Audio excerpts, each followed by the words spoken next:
We're back out here once again, and today we're going to be talking about this simple trick I used to catch more than 20 quality bass in just 2 hours. And the best part is, you can do this easily at home. Stick around, we're going to talk all about it. Got him. Oh, there we go. Hello, bass. There we go. Ooh, that's a nice one. There we go. Got him. Oh, that's good. Got him. There we go. Holy cow, that's a tank. Wow. Whoa. That's the watermelon. Check it off the list. Whoa. Where you going, dude? Whoa.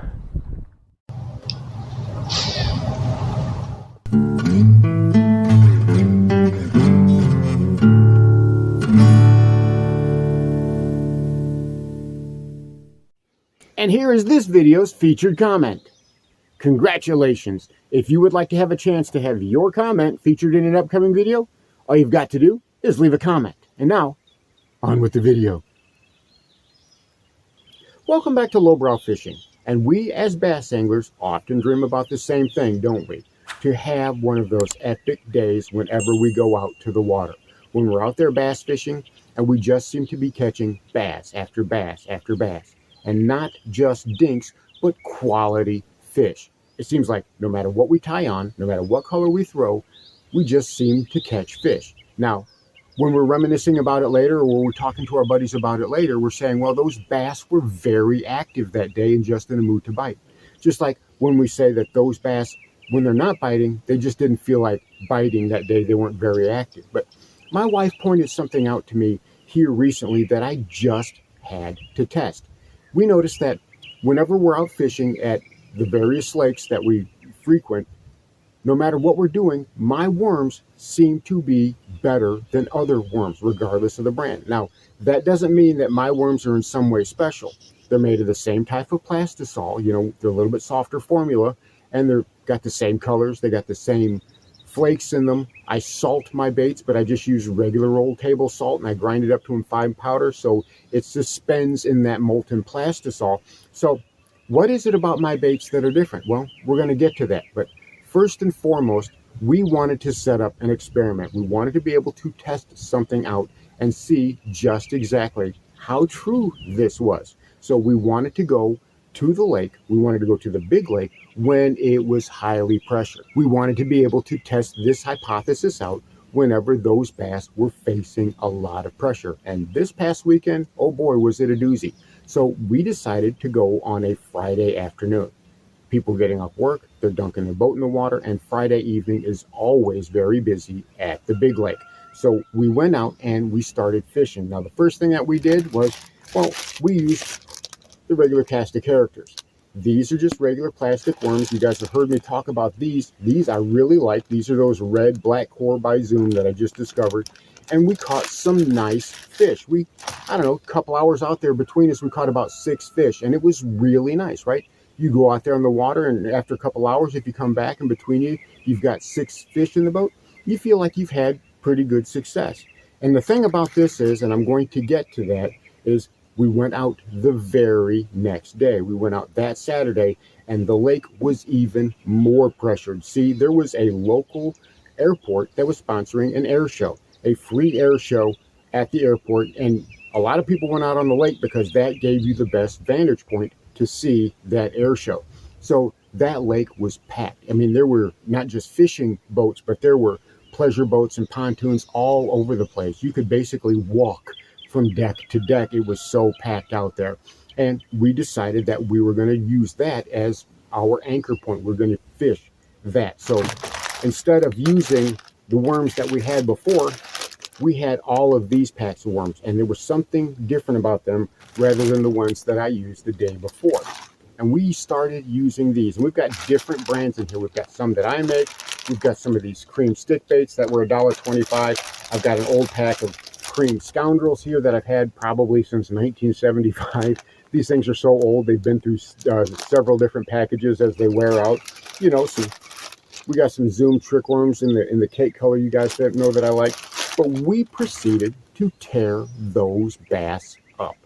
in about 2 hours on the lake, I caught around 20, a little bit more than 20 bass based on what I'm looking at in the editing. I went through the editing, and I'll be honest, the count is kind of fuzzy, but it's at least 20 bass in about 2 hours. Now, what's the difference between this pack of worms and this pack of worms? Well, I will tell you. This I bought off the shelf and used it as is. This I sprayed down with my secret stinky juice and let it sit overnight. I did that with all of these. Now, my baits, I do it normally. It's something that I do. It's part of the process when I'm making them. But another pack of cream scoundrels and watermelon. This pack right here, cake worms, cake colored worms. All of them I liberally sprayed down with my stinky sauce. And it didn't matter. Whatever color I threw, whatever type of worm that I threw, and I've got a bunch of them that I used right here. These are some of them that I used. And they are varying colors and varying types. Not just white, but I've got watermelon, I've got brown, I've got Bama bug, green pumpkin, purple. It did not matter. I caught at least one bass on every single one of those worms. And we used the Waco rig on both days. We fished nothing but the Waco rig because we wanted to have a flat line to do this. We wanted to have a control, and we wanted to be able to say, okay, this is what's working. And I'm telling you what, it was pretty conclusive.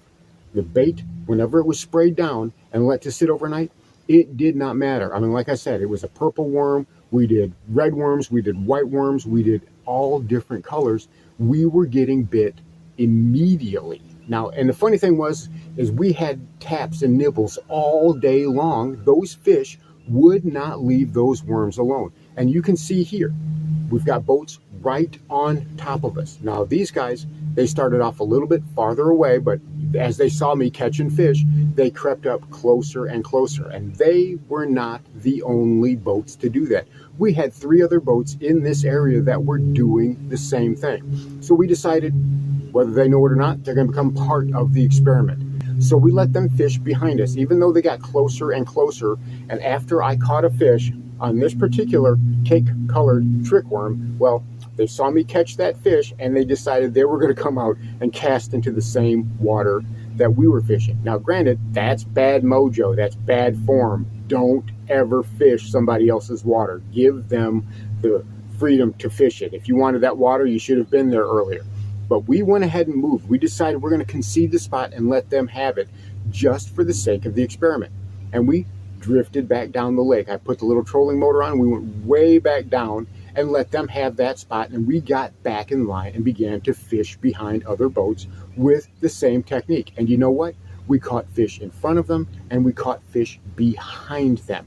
No matter what we were doing, we were catching fish after fish on those scented worms on a day when we had no business catching as many fish as we did. As a matter of fact, not only did we catch bass, my wife caught a slab of a crappie. Her first crappie ever she caught using these plastic worms. So that was kind of funny. And I got to admit, it was a very nice crappie. I would definitely label that as a slab. And we did that using this technique. So I got to say, it's pretty conclusive.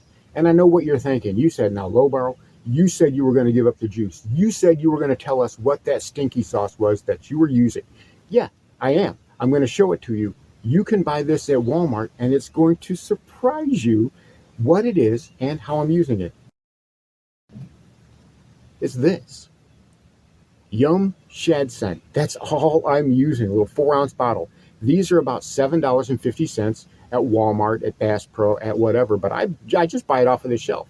And I've had this bottle for a while, so I get a lot of use out of it. I do 3-4 liberal sprays into every single bag of plastics that I'm using. And that's what I did. Whenever I'm using a bag of plastics like this, I just put a bunch of sprays, 3-4 sprays in here, and I just mix it around. I just spray it in there, and then I just do like this really, really good. Make sure it's all incorporated in that juice. Then I just let it sit overnight or however long. And I'm telling you what, it makes a huge difference in the amount of attention that I'm getting from those bass. What's more important than color selection or bait selection? Scent. Bass are very much driven by scent. And Ty Berger did a great video over his Bass Fishing HQ. He did a video about how scent works, how bass will track scent for a mile or more, looking for their spawning beds, looking for places that they held up. And I paid attention to that, so that's what I tried to do. I'm trying to mimic that scent, or mimic a scent that those bass find appealing. This right here, this is literally the juice. You know, I was never a big believer in scents, but I'm telling you what, I have a sneaking suspicion that doing something like that, the pro anglers are using that technique, and that's why they're catching 25, 30 bass on a day when you're struggling to catch 4 or 5. So I'm giving you my biggest, darkest secret here. This is my biggest, darkest secret. I don't think I can ever top this. I invite you, I encourage you, go out on the water. Test this out. Try unscented baits versus this scent. Well, even use different scents. Try bait fuel, try gulp. See if you can get them to work differently, which one's more effective than the other. But just spray them in the bag, let them sit overnight. Test it versus unscented baits so you have a proper control. I'm hoping this experiment is repeatable. I'm hoping a lot of guys do this experiment, and I hope you all share your results with me. So there you have it. The surprising results from an experiment that I did that you can also try. How effective is scent? Well, I think that I've demonstrated pretty conclusively that bait scents, especially something inexpensive like this, when done right and done for a long time, it can be overwhelmingly effective. Give it a try. Thanks for watching Lowbrow Fishing. We'll catch you in the next one.